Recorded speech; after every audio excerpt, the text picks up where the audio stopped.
Bien, écoutez, bonsoir et bienvenue à toutes et à tous.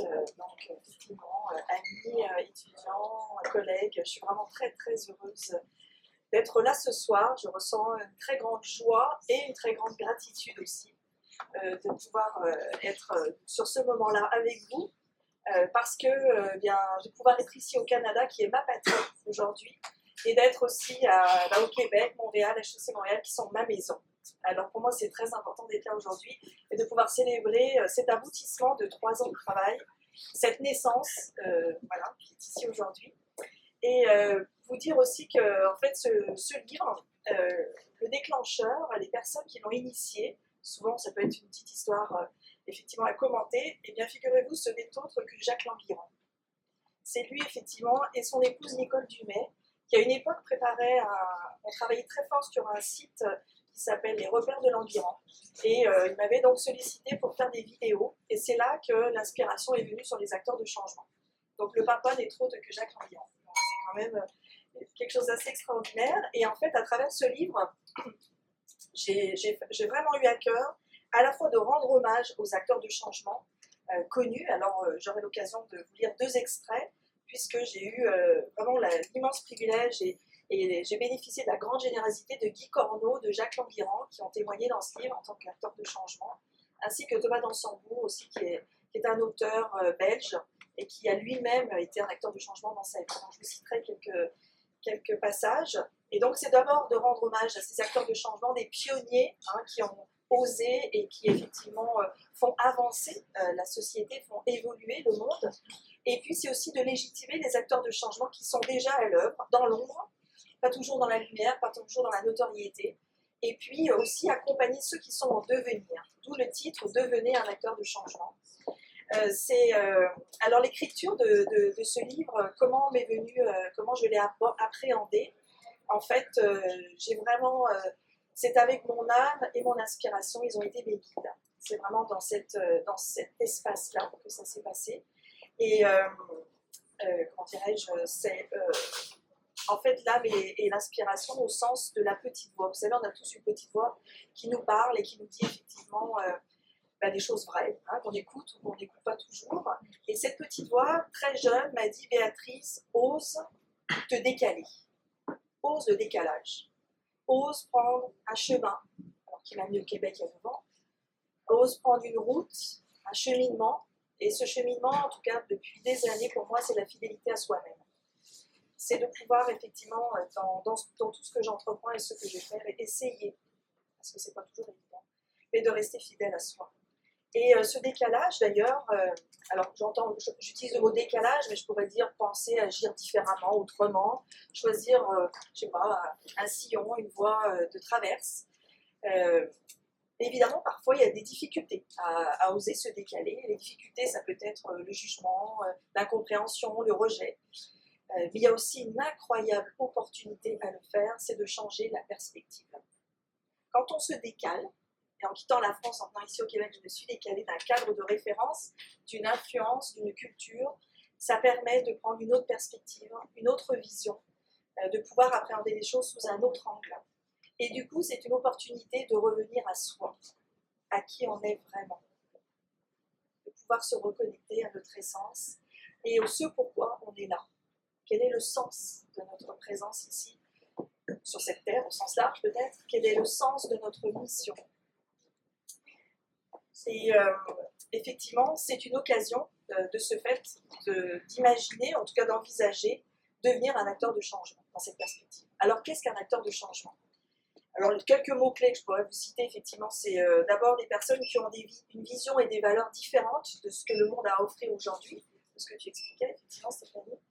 C'est aussi des personnes qui sont résolument engagées, qui ont une volonté farouche, en fait, d'accomplir leur engagement, la mission qu'ils se donnent. Et pour citer les grands, donc je vais vous citer la définition que Jacques Languirand donne.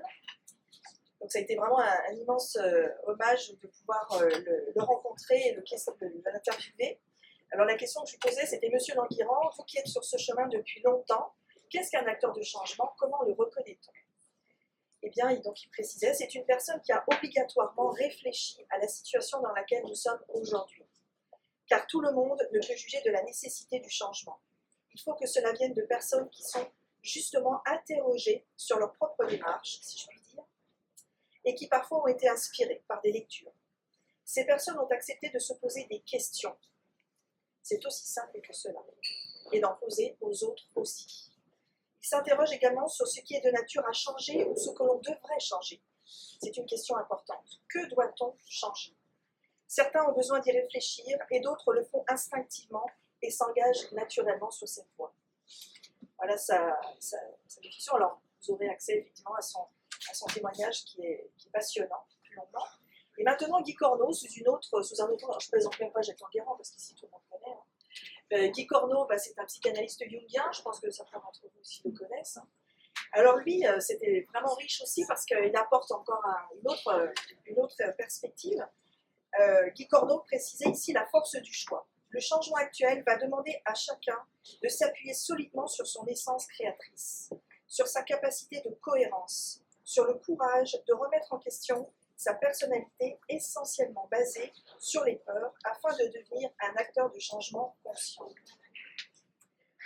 Un acteur de changement, donc selon lui, est une personne qui accepte de se mettre en déséquilibre et en création.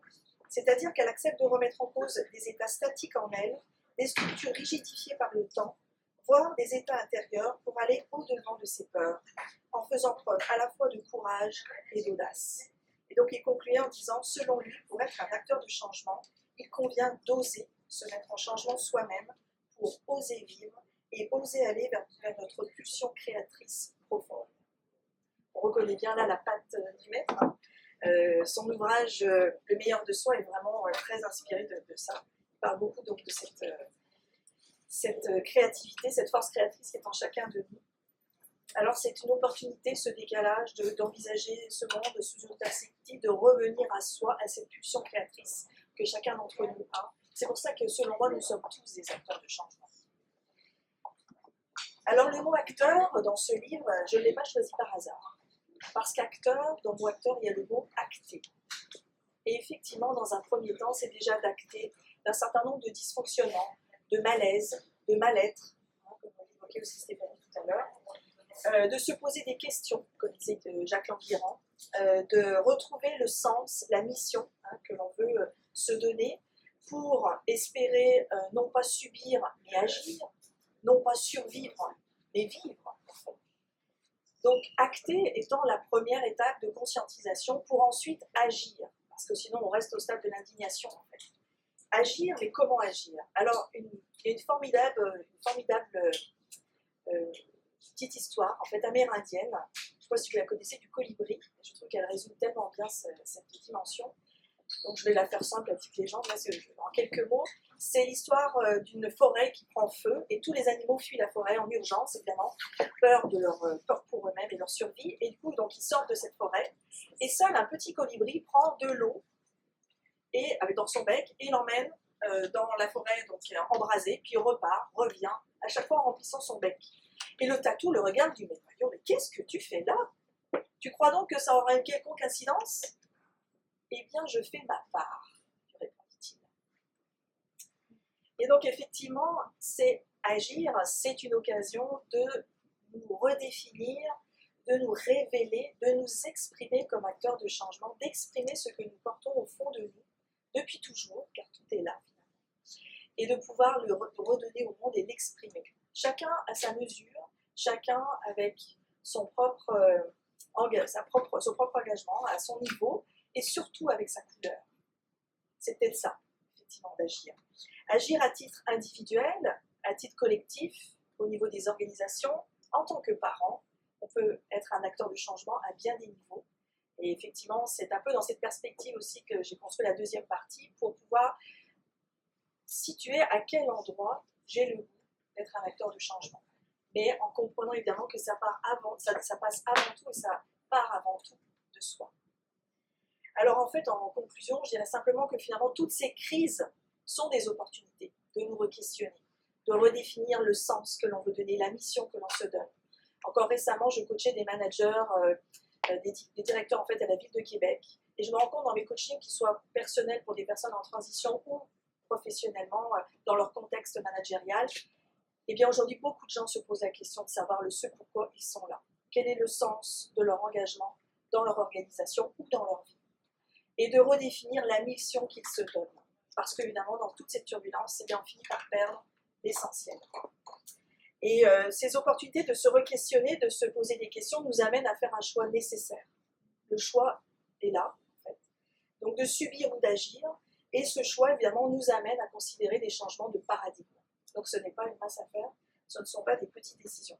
Mais encore une fois, je vous dis, finalement, être un acteur de changement, c'est faire des petits pas, c'est faire de son mieux, c'est faire en fonction de ce qu'on ressent, à partir de qui l'on est, faire à sa mesure. Ça n'implique pas des changements révolutionnaires, mais ça part de soi et du bon endroit en soi, qui est véritablement notre raison d'être au fond. Alors, osons être des acteurs de changement conscients et engagés. Voilà.